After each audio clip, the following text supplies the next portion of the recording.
So we're talking about a very common problem, basically sort of inherent problem to this country and most of the tropical countries also. And that would be the abdominal tuberculosis. Basically a problem which you see every day in and day out. All kinds of, whether it's abdominal problem or it's a non-abdominal problem, this is a ubiquitous problem involving all parts of the body. Here we'll be talking only about abdominal tuberculosis. So let's start with the incidence. If you look at the incidence, the extrapulmonary tuberculosis, because we see basically abdominal tuberculosis is extrapulmonary tuberculosis. So this extrapulmonary tuberculosis is about 15-20% of all cases of tuberculosis. Okay, and this 15-20% of extrapulmonary tuberculosis, that includes a number of sites in the body. It includes the lymph nodes, it includes the pleura, it includes the genitourinary tract, bones, etc., etc. Out of these, abdomen basically is responsible, the third commonest site, and is responsible for almost about 3 to 6.7. So it's less than 10% of all extraabdominal tuberculosis, which makes up the whole gamut of abdominal tuberculosis, right? In India, the incidence has been mentioned in 2017 as around 11%, creeping up more than 10%, right? And if you look at the coincidental finding of pulmonary tuberculosis in these patients, somewhere in the region of one third of these patients would be having a coexisting pulmonary tuberculosis problem, right? And one thing you have to remember is that in every patient tuberculosis, an HIV test is important. Why? Because more common in HIV positive patients. So don't forget that in future, if you have a patient with no tuberculosis, always try to get a HIV test done, right? So what does abdominal tuberculosis basically consist of? Number one, it is the peritoneum. The peritoneum, then you got the intestine inside the abdomen, then you got the lymph nodes inside the abdomen, and apart from that, you also got the other viscera in the abdomen, the solid organs and others. Like, for example, the esophagus, the liver, the spleen, the pancreas, and so on and so forth, right? So we talk about all of them. So what are the risk factors for abdominal tuberculosis? Look at the risk factors. They are fairly well known. Number one, you have cirrhotic patient, you have the HIV infection we just now mentioned, the diabetes mellitus, the underlying malignancy, the treatment with anti-tumor necrosis factors in patients, like for example, being treated for Crohn's disease or diseases, a patient who's on peritoneal dialysis, a patient who has got a depressed immunity for any reason, like for example, a transplant patient with a post-operative corticosteroid, a patient who's alcoholic, patient who's has increased intake of tobacco, a poor socioeconomic status, and of course a patient who has been in contact with the other tubercular patients. So what are the routes of infection by which it reaches the abdomen? Number one, reactivation of a latent tubercular infection. We all know about the reactivation type and the reinfection type. So here we're basically talking about the reactivation of a latent tubercular infection, which was there for the first time when the patient had pulmonary tuberculosis. At that time, spread throughout the body, so one of those focus gets reactivated.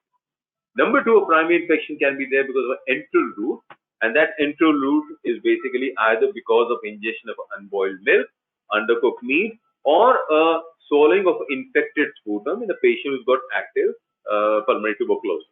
It could be hematogenous in a patient with active pulmonary tuberculosis or miliary tuberculosis, or it could be direct extension, like for example from female genital organs, where you've got a retrograde ascendancy of this infection, or through the lymphatic channels from infected case-getting lymph nodes, or the other infected organs, right? So this could be had from any of these routes. So what's the pathogenesis? When the mycobacterium tuberculosis enters the intestine, what happens? It enters the submucosa to the intestinal epithelium. That happens first. Then, especially in areas with high concentration of lymphoid tissue and M cells like the Peyer's patches. And the maximum concentration we all know is at the ileal level. So these M cells, the M cells are basically the microfold cells which are found in the gut associated lymphoid tissue, that is the gall tissue, or the Peyer's patch in the small intestine, or it could be found in other areas of mucosa associated lymphoid tissue or the mal tissue in other parts of the intestinal tract. And what are these cells? These are basically the antigen presenting cells.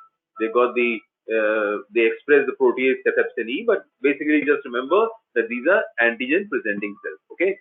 Now, what happens now once it is entered through the Peyer's patch, it sets up inflammatory damage of the GI tract wall, by formation of a submucosal. So that's the first area that the Mycobacterium tuberculosis attacks. Tubercle bacteria attack. So it's a submucosal. And there what happens? It forms an epithelioid granuloma, is known as the tubercle in the lymphoid tissue, right? Now what happens? At the same time, it also involves the GI vasculature. And the arterial wall is the first site to be invaded.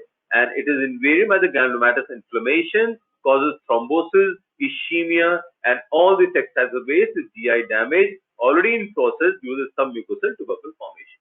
Okay. Now what happens? This goes on and on. After 2 to 4 weeks, now there is caseation in the tubercle. Caseous necrosis of the tubercle. Now what happens? It leads to ulceration of the overlying mucosa. So this is the first time that the ulcer starts forming within 2 to 4 weeks after the onset of infection. Now these ulcers which form are characteristically transversely placed across the long axis of the bowel. So it's across the long axis of the bowel. The lymphatics at the same time are also infected, and they are running across the wall from the anti-mesenteric to the mesenteric end, and then onto the mesenteric lymph nodes, and further distally into the central lymph nodes, and they also get infected. So this whole process is going on. Okay. Now what happens? The body tries to combat that, or the patient gets some kind of therapy. Whatever happens, there is a healing process now, and that occurs by fibrosis. Even the body itself leads to the immunological defense mechanism of the body. They try to control the infection, and healing in the lymphatics occurs by fibrosis. So these lymphatics, they fibrose, and because of the natural or induced healing process, they occur as stricture formation. And because they are running across, so this is basically the intestine, they're running across. So the stricture form is basically going to constrict the bowel lumen. So initially they are always thin strictures. Okay. Now once the stricture forms, now what happens? Proximally there is going to be hold up of the content. And this proximal hold up is going to lead to a gradual hypertrophy of the layers in the wall of the proximal bowel. Why? Because now the bowel has to have an increased force being exerted. It has to exert increasing force across the stricture.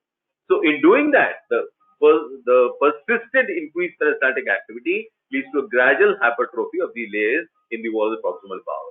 And that gives a pseudolump formation appearance. Okay, so now it becomes a heavy part of the bowel, very thick bowel.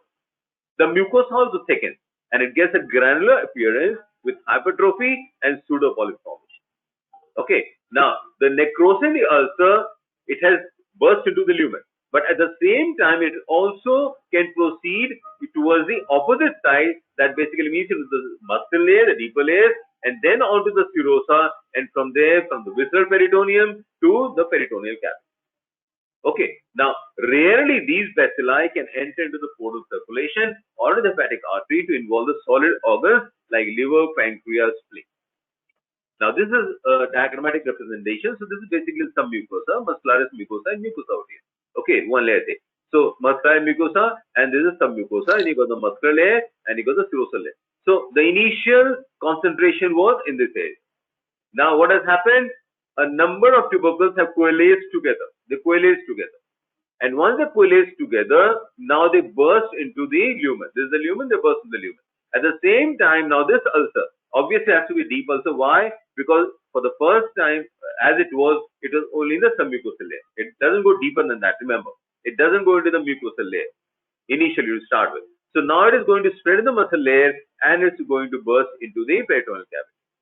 And because the lymphatics are at cross with the long axis, at right angle.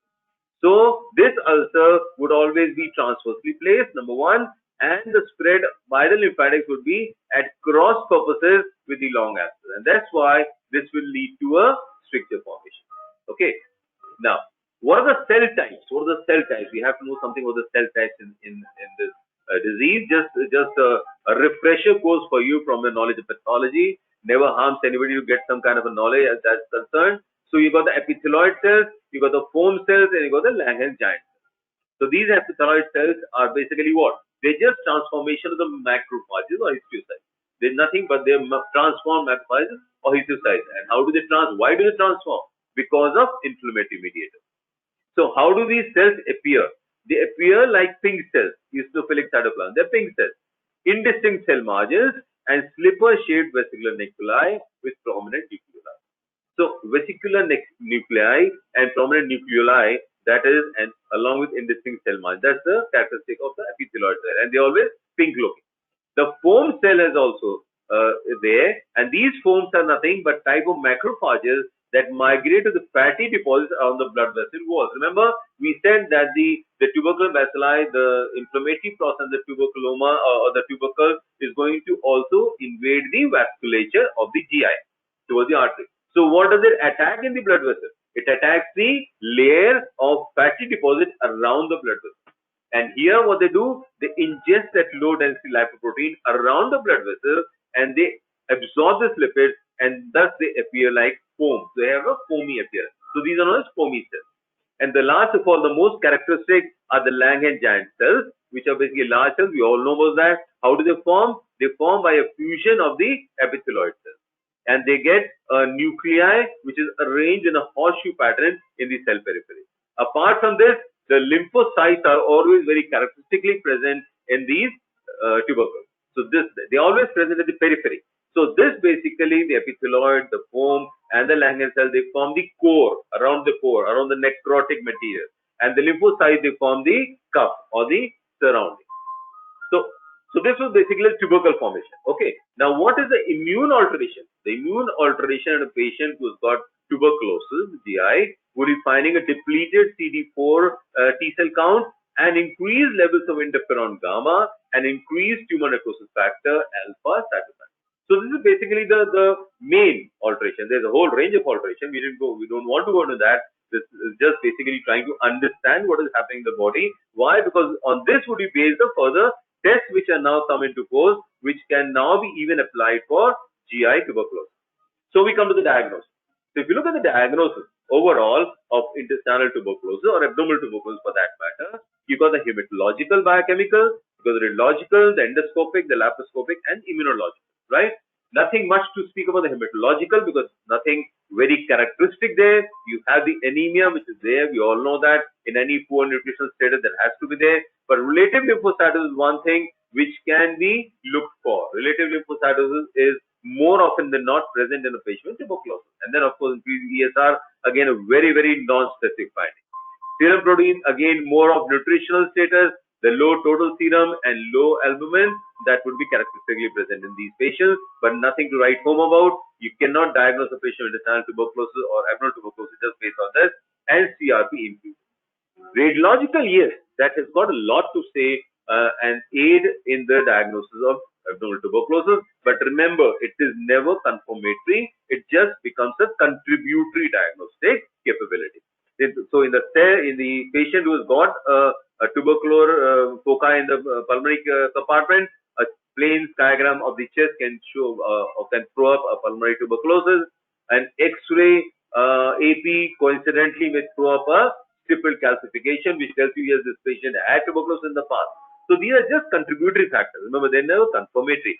It doesn't mean that every patient who's got a pulmonary tuberculosis, if he's got an abdominal problem, he's having abdominal tuberculosis. Don't go with that impression in mind. Every patient who's got pulmonary tuberculosis, 33 of them, they would be having, some of them would be having abdominal tuberculosis. It doesn't mean every abdominal pathology associated with the pulmonary tuberculosis would be because of tuberculosis. That's what I'm trying to tell you. Okay. The contrast studies are there, the fistulograms, the barium mean, the enteroclysis, and then of course the CCT, the MRI, and the ultrasound. We'll go to each one of them when we talk about a specific problem, or we'll just go in the future slide. The endoscopy, the laparoscopy, and the immunology. So let's talk about the radiological of contrast in tubercular diagnosis or the abdominal tuberculosis. So here basically we're talking about the barium contrast, or you can do an enteroclysis with gastrographin using a double contrast. So it's a single contrast barium or it could be double contrast. Double contrast is always better because that gives you a much more representative picture of the pathology going on in the intestines, right? So the films normally are taken at 2 hours and 4.5 hours. Why this time period? 4.5 hours is the normal time required for a liquid diet or a semi-solid diet to reach the ileocecal junction, right? 2 hours is when you're trying to visualize the small bowel, the jejunum and the ileum. So that is the approximate time at which we order these cells. What are you going to see for? Number one, you're looking for irritability. This bowel, because it has got ulcers there, there will be increased peristaltic activity. So the barium hurries through the whole bowel. So you can get the delineation of the ileocecal junction even, let's say, in 1 hour or even 1.5 hours, very early. That means it has been shunted distally very early. Flocculations of fragmentation can be seen. Why? Because the peristaltic activity, increased peristaltic activity at the area we got the ulcer. So what C was written CD? Why have I written CD here? This is basically Crohn's disease. It's very, very important that every patient with intestinal tuberculosis, especially the GI variety intestinal tuberculosis, you have to differentiate from Crohn's disease if there's even a slightest doubt. That's why I mentioned even in CD here, because this differentiation later on has to be taken out, and it is very important to differentiate.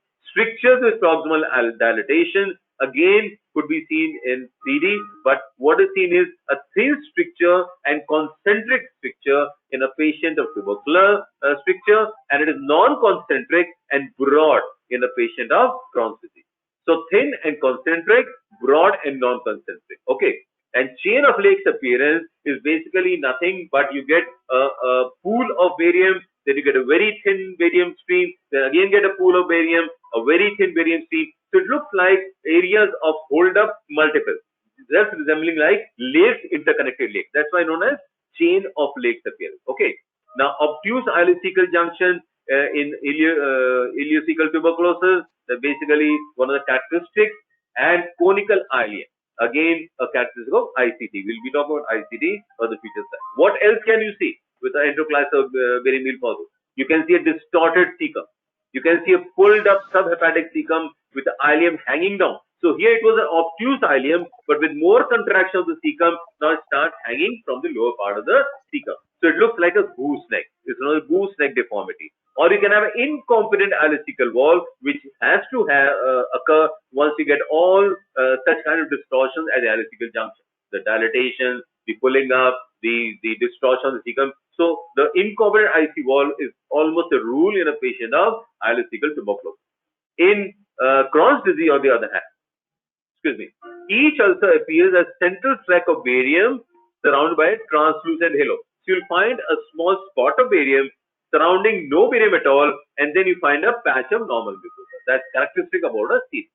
What about ultrasound diagnosis? It basically with a high resolution, it will help you to show the mesenteric thickening, more so adjacent to the dilated bowel segment. Now that bowel which is dilating, undergoing hypertrophy, has to have more blood supply. So the mesentery starts thickening. Okay. The parietal peritoneal thickening is the rule in almost a rule in almost all kinds of abdominal tuberculosis. The omental thickening could be there, and the rolled up omentum is usually transversely placed, and you find a transverse lump in the abdomen in many cases of abdominal tuberculosis, and that resembles the omental cake that you find in a malignant deposit. So it has to be differentiated from a malignant deposit in a omentum. The mesenteric lymph nodes, remember, have to be more than 1 centimeter diameter. Why is this fact important? This fact is important especially in children. They regularly come to your OPD with this non-specific pain and abdomen. Okay, this periumbilical pain has been going on for a number of months. Now, what you have decided is whether it's a non-specific mesenteric lymphadenitis, NSMLA, or you're really talking about a tubercular abdomen. And there you get ultrasound done high resolution, and if you find mesenteric lymph node more than 1 centimeter, that becomes an added contributive indicator that probably this patient may be having tubercular abdomen. So mesenteric lymph nodes are always more than 1 centimeter. They would be more or less contributory diagnosis. Dilated small bowel segments can be seen in high resolution with bowel hypertrophy. That can be seen. Ascites, ileocecal mass may or may not be seen. And then, of course, if there's shaded TO mass, this all can be seen on a high resolution. What does a CT give you?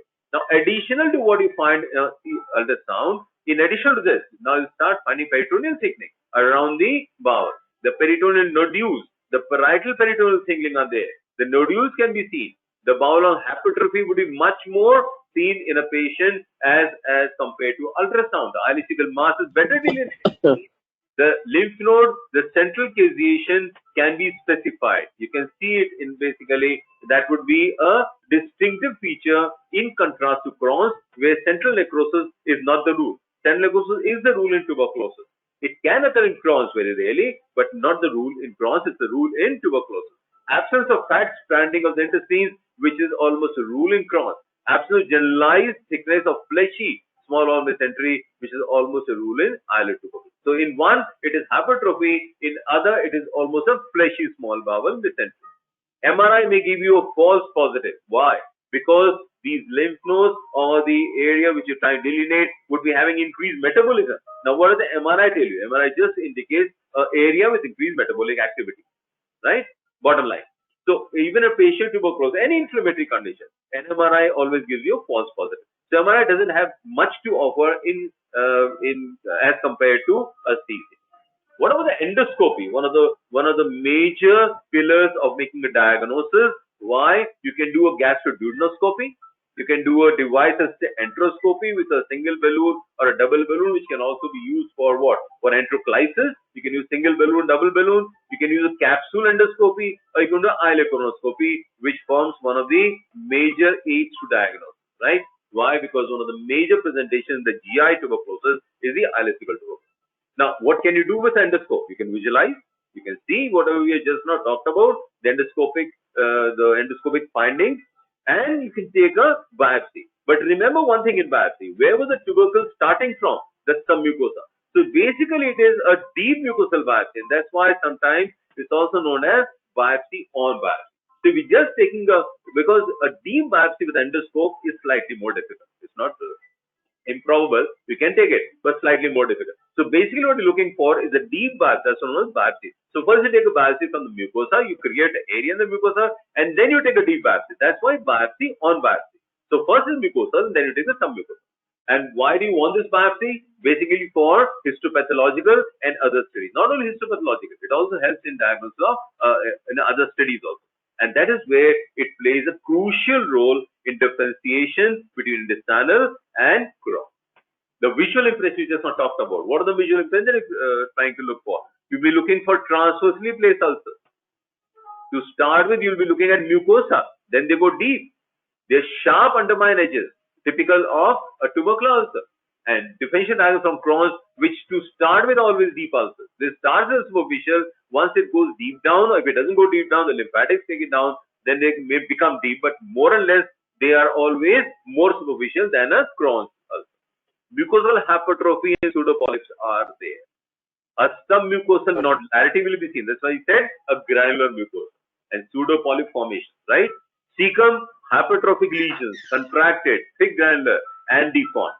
Everything available on a colonoscopy, ileocolonoscopy, right? The ileocecal wall is deformed, thick, and patchy. Remember that. It's always patchy. Okay. Now, characteristic findings on intestinal Crohn's disease, basically looking for epiphoid. We'll talk about that in one of the comparatives. I'll skip this part at this point of time. Okay. Now, histopathological examination is the next thing you can do for a patient with tuberculosis. Because remember, the bottom line is that until you can demonstrate the bacilli, you cannot say the tubercular bacilli, you cannot say 100% it is there. That is one of the major diagnostic points in a patient of any tuberculosis for that matter, right? So this method, the HPE, would be obtained. Where do you obtain the biopsy from? Number one, endoscopic biopsy. You take it from top, you take it from bottom. You do a colonoscopy, you take it to the enteroscope, right? Or you can do image-guided percutaneous biopsy. If you're looking for a solid organ, you're looking for the lymph node, large lymph node. For example, a mass of lymph nodes, a number of coalesced lymph nodes, like for example, TB's mesenterica, you can easily take an image-guided percutaneous biopsy. Or you can do endoscopic ultrasound-guided biopsy.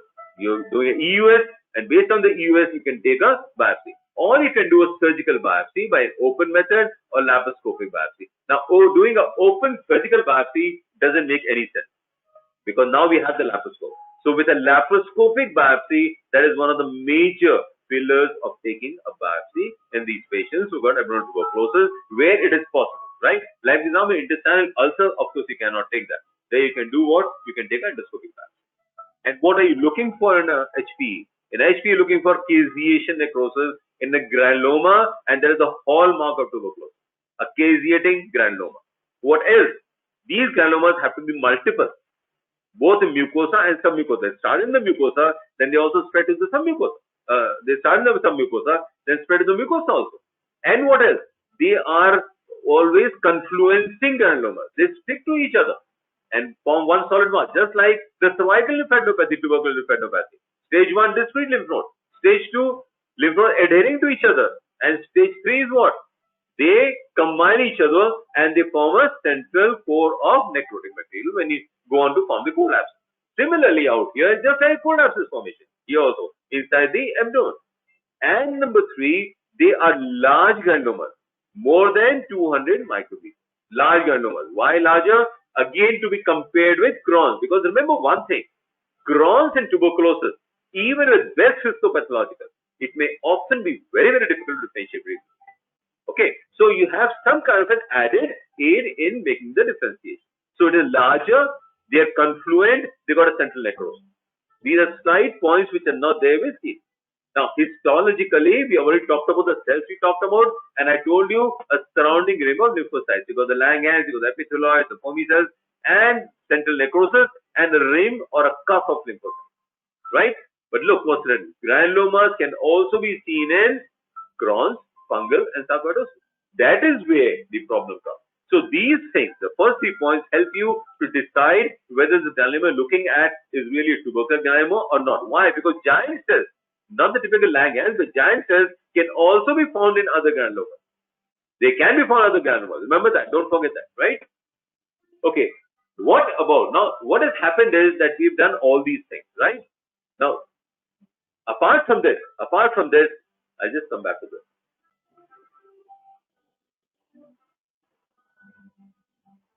Okay. Apart from this, now what are you looking at? You're trying to identify the bacteria. Okay. Now, how do you identify the bacteria? Either you take a smear, you take a culture, or you do a histology. We already talked about this histopathological information. But the problem with abdominal tuberculosis is getting a smear is not very easy. Or getting a culture material, the sample for culture is not very easy. What are you going to take for the sample? It's going to be a very, very small mucosal sample. If you by chance get a tubercular sample from the lymph node, yes, good, right? But the culture would be available only in 6 weeks. That is one of the problems. But with the new bactec mediums, now you can get it in 3 weeks. So 3 weeks culture available. But smear, the smear problem is there. Why? Because see, the histopathological specimens are confirmatory in only 54% cases. See this figure. The microbiological confirmation has been reported anywhere between 18 to 50%. Is it 100%? No. Is it 100%? No. And the low bacterial identification rate in abdominal tuberculosis is basically, if you look comparatively, it may be slightly better in the peritoneal sample or in biliary tuberculosis or a gastric aspirate or stool in a ulcerative type of a colonic tuberculosis, right? But it is not 100% at all. So the problem is there. That means this is basically not giving you 100%. The microbacterial culture, I just now told you quite long, and the problem is that the figures are so varying across the studies published in the literature and textbooks. Some of them say that the mucosal bacterial take would be positive only in 1/3 of these patients. And the other studies which take up right to 76%, but never 100%. A fluorescent stain can help you to diagnose and understand tubercular bacilli by staining it. That can help you. But the bottom line is that basically what you're looking at is that the bacterial identification, which is supposed to be the ultimate in diagnosis, is not 100% there for you. And if it's not 100%, it should have been at least 80-90%. Even that is not there. So basically, the reason is very simple, that there the concentration of bacilli in the representative tissue we're taking may not be very high. It is a low amount of bacillar representation, right? So for whatever reason, the culture, the indirect histology, the smear, they all together will never give you a 100% picture. If they had, there was no problem at all. Every patient with tuberculosis would have been diagnosed.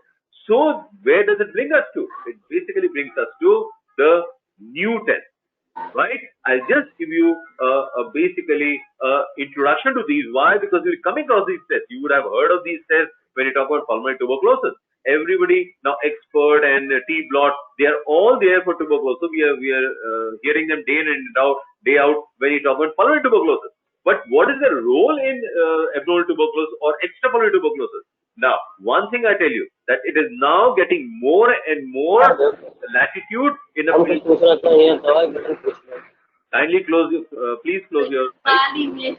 So it is getting more and more latitude now when you're talking about extraperitoneal tuberculosis, right? So that's what we're coming to. Negative AFB smear, no granulomas, negative culture, they do not include the diagnosis. All these three things negative. Does it mean the extrapulmonary? That doesn't mean that. Extrapulmonary. Please close your mic. Please close the mic. So now what we have is novel diagnosis. And what are we trying to do? We told you about the immune alterations, just give them major ones. Basically, the altered immune cytokine profile can be used for the diagnosis of extrapulmonary tuberculosis. Who's got the mic on? Please close the mic. Please close the mic. Now, what are these tests? They include just three tests: the delayed hypersensitivity, the the gamma interferon, and the nucleic acid amplification test. Three groups, right? We all know about the DHS, nothing but the Monto's test, which we have known since crept into the medical college. The utilizing the purified protein derivative, the tuberculin test. Now, in duration we are measuring, but what is problem is it specific or it's non-specific? That is the burning question.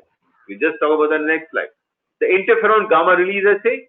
Now, basically two tests which are now being quoted, the T cell spot test and the quantiferon gold plus. Quantiferon gold fell into disrepute when they said it's absolutely useless, but now the gold plus is now got increased sensitivity and specificity. Why? Because now measuring both CD4 positive cells and CD8 positive cells.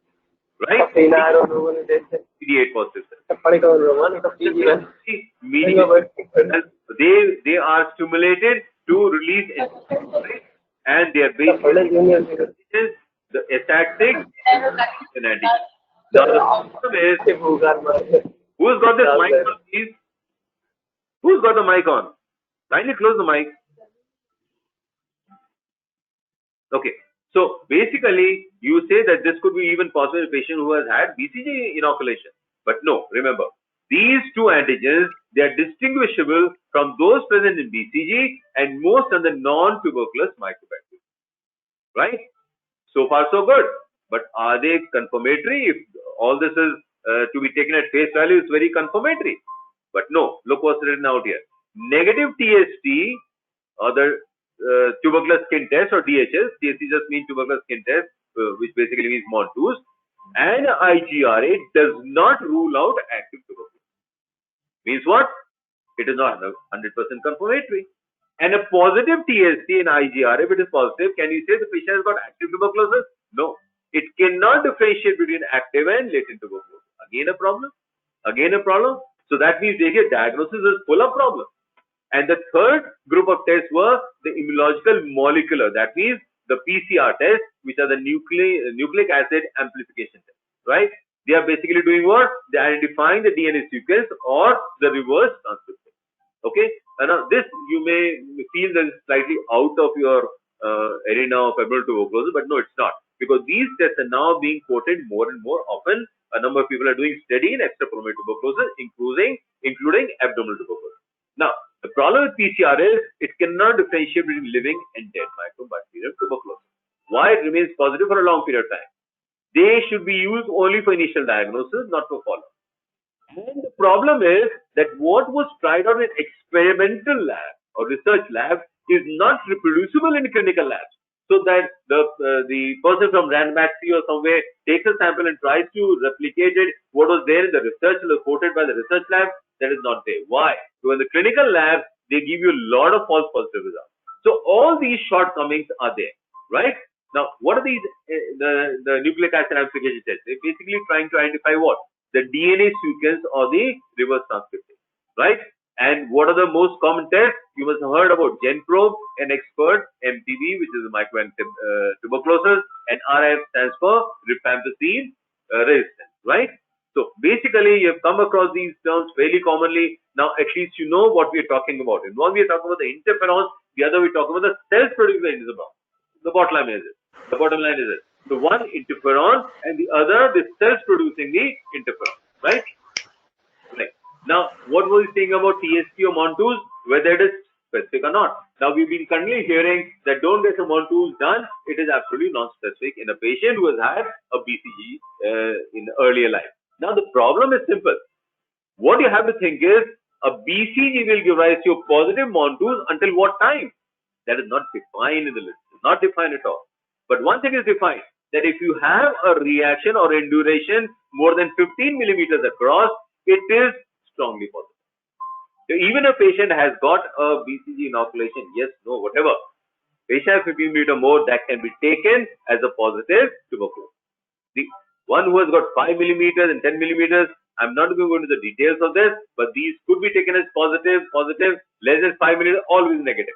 So less than 5, always negative, more than 15, always positive. In between 5 and 10, you got a latitude, it could be positive, it could be negative. Okay, I'm not going to go into the details of this. You can look back this lecture later on the YouTube. You can look what I've been written out. Now, what are the IGRA tests of interferon gamma we just now talked about? The T cell spot and the QFT or the quantiferon plus test. Now, basically, what are we detecting? The interferon gamma response to the mycobacterium specific antigen, right? So, basically, you're looking at the number of interferon producing T cells. That's what we're doing. That's why they're not a spot forming cells. The spot forming cells that's why it's known as a T cell spot cell. And they basically enzyme linked immunospot assay performed, right? Use what? You use blood mononuclear T cells. That's what you use for this test. Okay. Now the quantiferon gold plus test, I just now told you what it's basically all about. But just remember the second point. This is that tuberculosis. It's unlike the TST. The QFT plus is not affected by the BCG. If at all you think that a prior BCG is going to affect your TST, but this will not affect, right? It can be used as a follow-up. And in those patients, we got a diagnostic dilemma differentiating between Crohn's and a intestinal tuberculosis, right? Now, the expert, we all know what the expert is, basically targeting what? The DNA or the reverse transcriptase, okay? And you've got the various techniques of PCR. You got the 3-probe technique, the 6-probe technique, and basically you're looking at the DNA targeting, the reverse transcriptase being targeted, or you're looking at the gene amplification. 3 things can be targeted, right?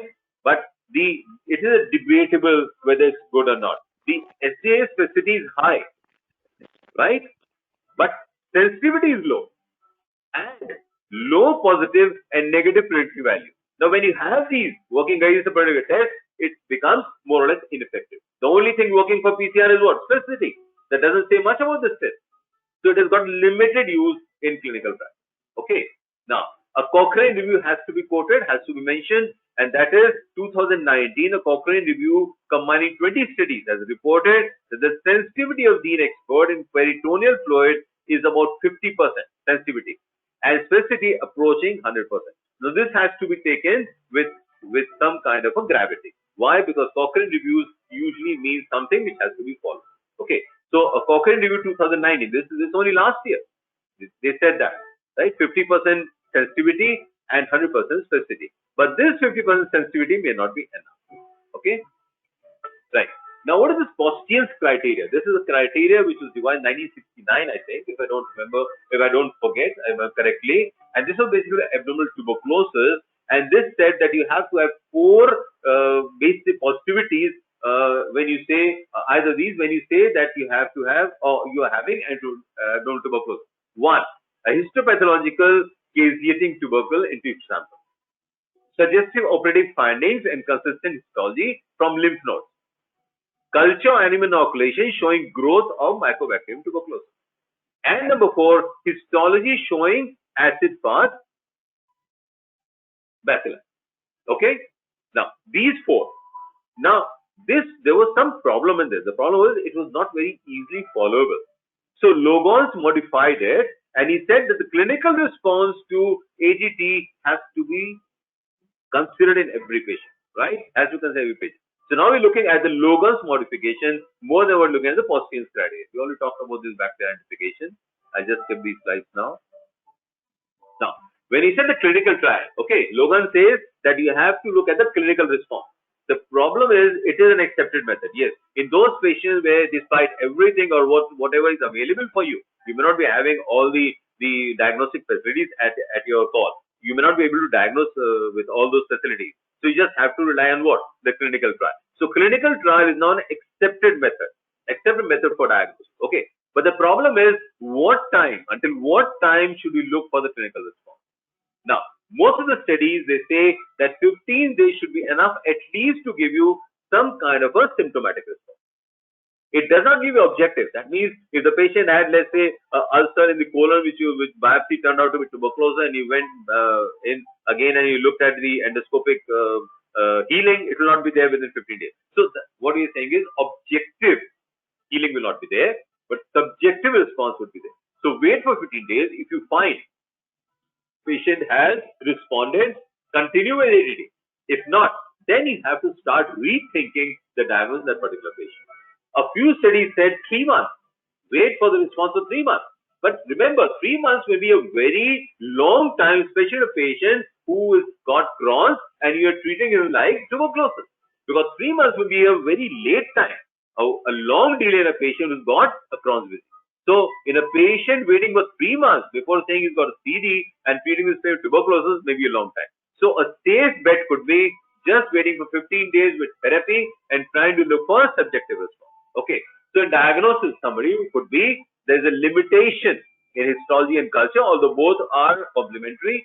Radiology is inconclusive.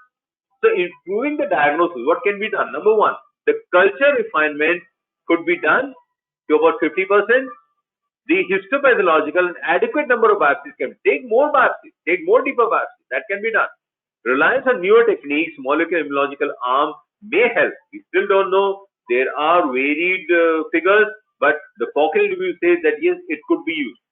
The fine needle aspiration still remains the cheapest test for diagnosis of AT, for abdominal tuberculosis. The best and the cheapest test. Can be done easily by ultrasound guided or can be done by laparoscopy, right? With the increased prevalence of CD in countries like India, differentiating this is now become increasingly important and imperative. It has to be differentiated, right? Now, let's start with the specific types. Let's start with those.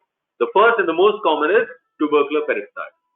Now, general symptoms would be there with all kinds of tuberculosis. We just refer to them in this slide, maybe referring later on. But just remember, in every patient tuberculosis, there could be mild evening rise fever, maybe even more if there's secondary bacterial infection.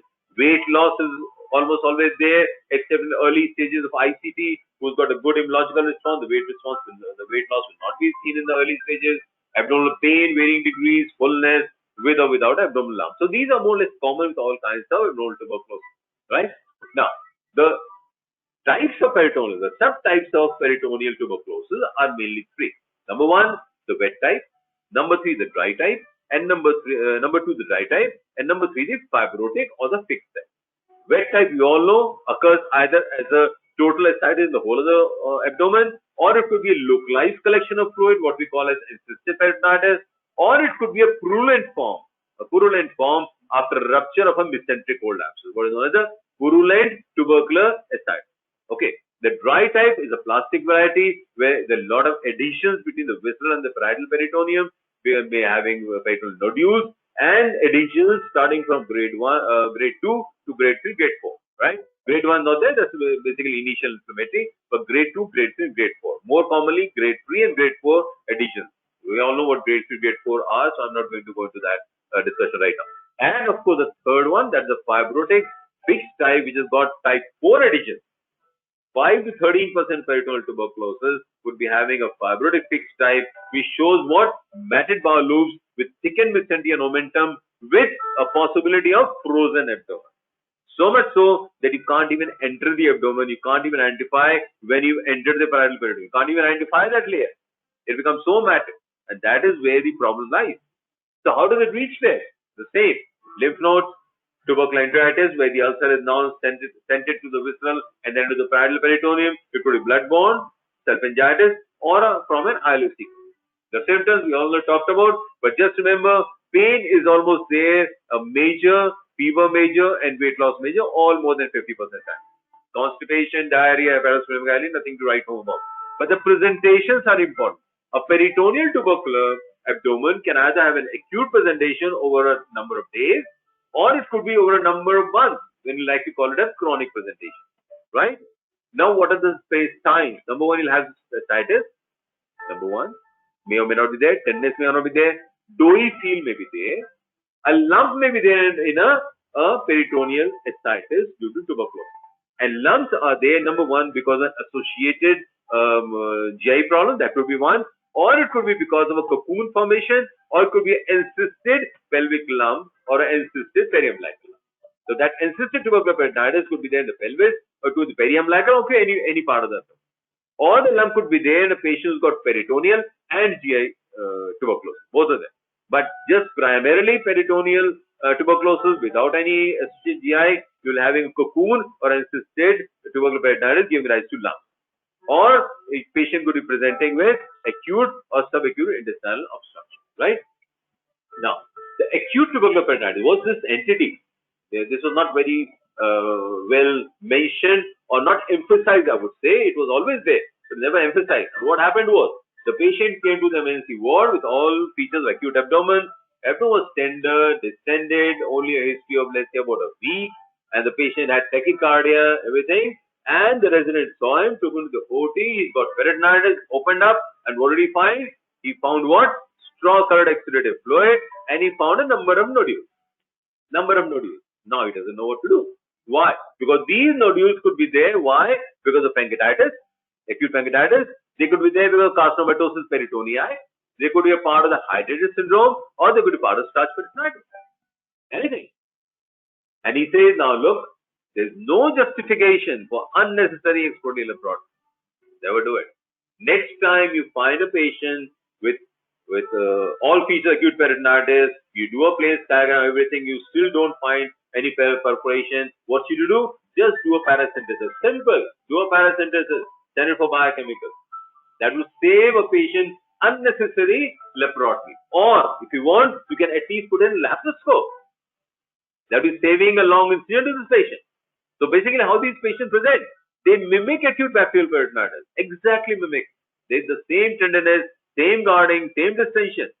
And you have differentiated on two minds. You take the diagnosis of acute primary peritonitis, non-perforated type, because you don't find any evidence of perforation, no gas under the diaphragm.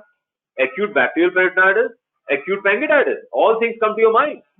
Now you don't know what is to be done.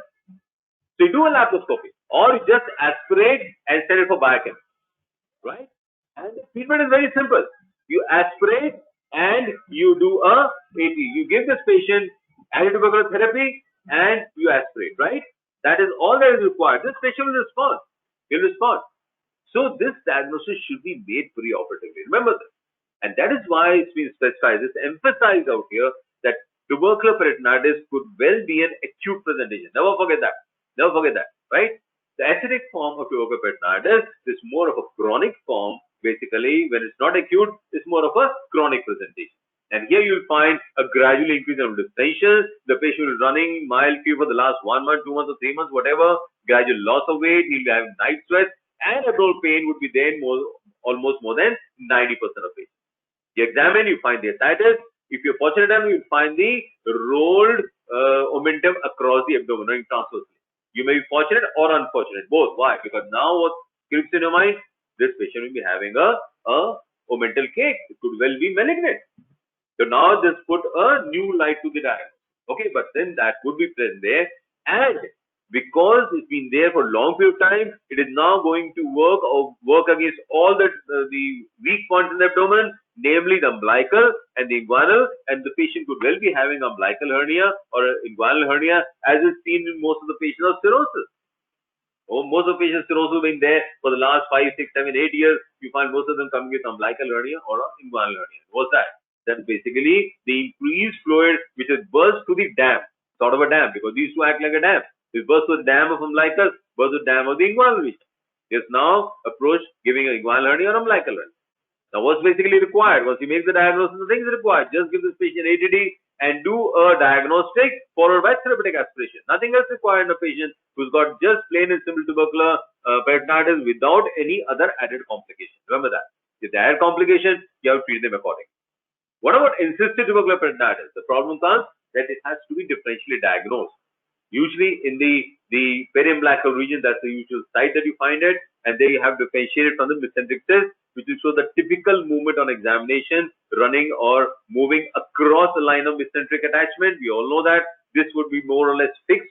It will not be moving across that line of attachment. Again, with ovarian cyst, which could be pushed into the pelvis or mobility in all directions. Again, this is more or less a static.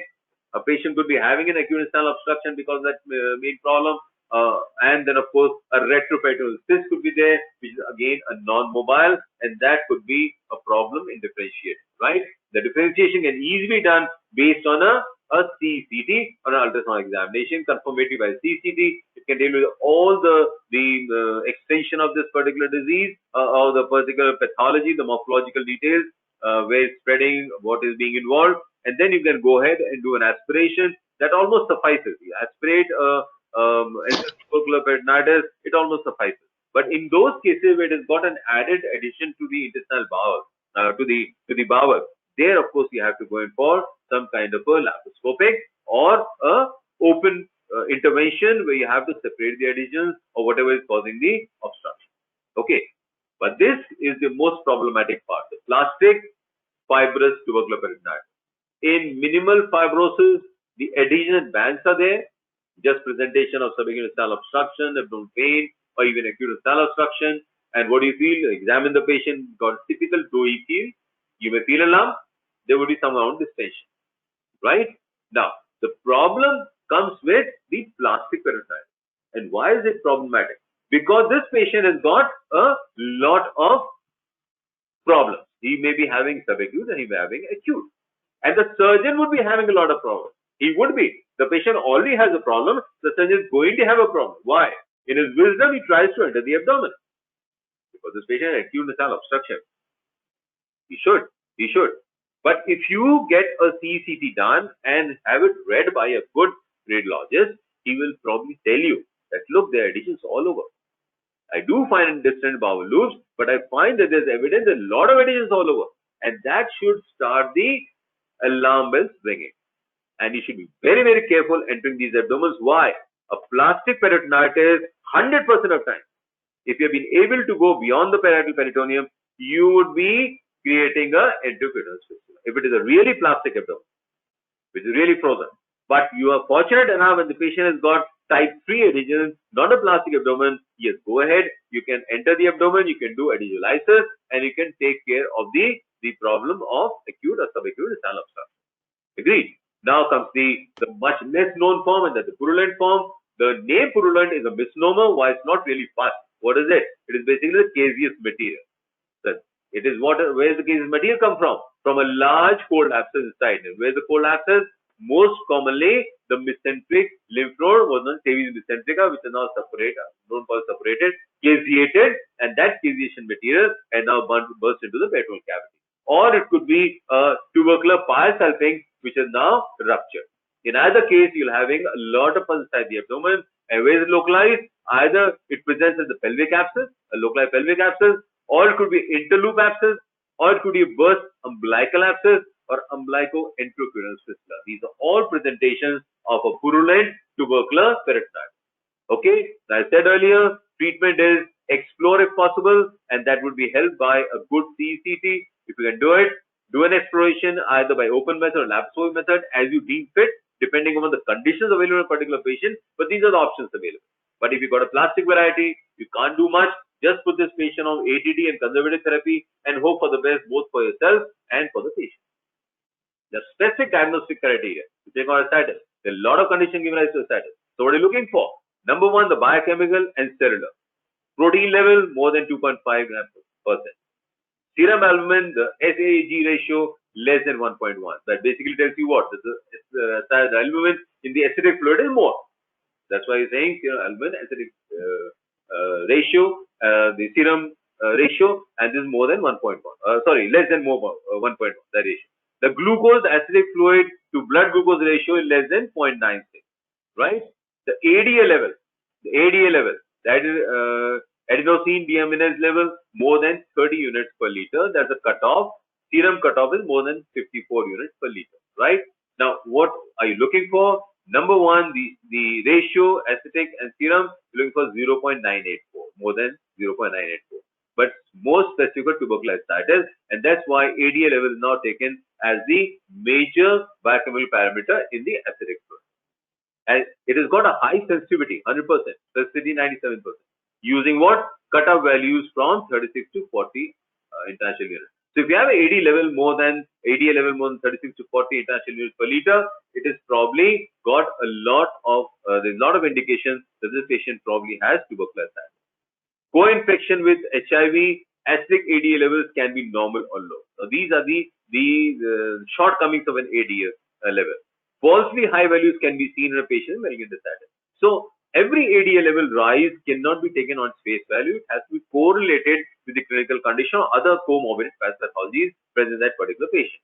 What about the cellular profile? 500 to 1,500 cells per millimeter cube, mostly lymphocytes.